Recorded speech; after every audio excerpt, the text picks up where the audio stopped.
সর্বোচ্চ সংখ্যক ভোট পেয়ে 2006 কার্যকালের জন্য বাংলাদেশ ইসলামী ছাত্র শিবিরের কেন্দ্রীয় সভাপতি নির্বাচিত হয়েছেন ভাই শফিকুল ইসলাম মাসউদ।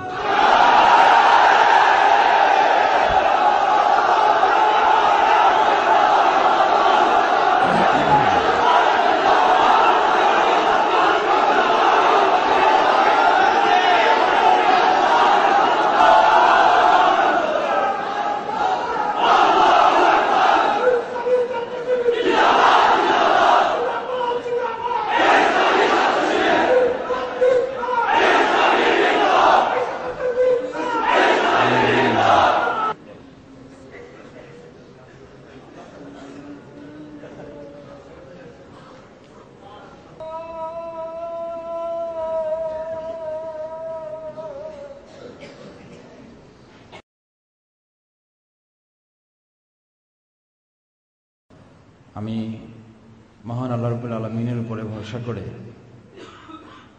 2006 সালের ইসলামী ছাত্র শিবিরের সেক্রেটারি জেনারেল হিসেবে যিনি আমাদের মাঝে দায়িত্ব পালন করবেন তিনি হচ্ছেন আমাদের সকলের একান্ত প্রিয় ভাই মোহাম্মদ জাহিদুর রহমান।